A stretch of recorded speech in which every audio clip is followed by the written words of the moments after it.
Na visa vya ukatili wa kingono na kijinsia dhidi ya watoto wa kiume vimeangaziwa na wakati wa maadhimisho ya Blue Umbrella Day. Wadau wanasema watoto wengi wa kiume wananyamaza kutokana na hofu hiyo ya kwamba kuna aibu na unyanyapaa katika jamii, hali inayochangia kutokuwepo kwa takwimu sahihi. Kupitia kauli mbiu ya mwaka huu ya Vunja Kimya, linda watoto wa kiume na imarisha familia, wadau wanaangazia umuhimu wa familia katika kulinda watoto, na huku visa vingi vikidaiwa kutokea majumbani.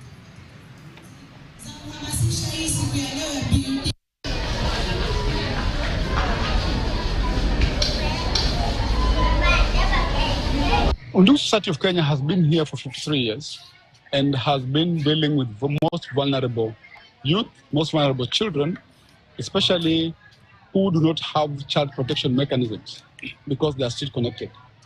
We have a number of models that we employ. So the first model is the community child rights clubs, where we mobilize children in the community to understand their rights and to speak about violations that they are faced with.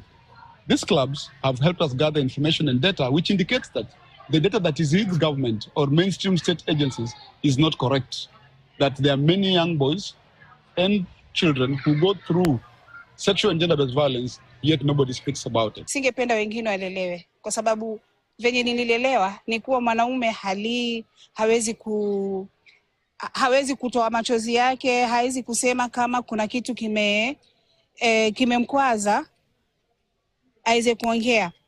Pia vile vile mwanaume anaambiwa yeye anafaa kuvumilia. So unakuta wanaume wengi venye wanakuwa unaambiwa wewe usilie watoto kwanza vijana. So unaona pale nyumbani wanakaa wanaona mwanaume halii, mwanaume hasemi mambo yake, ukisema unakaa kama mwanamke. Iondoke hiyo dhana hiyo. Mpango wa Okoa Jamii chini ya usimamizi wa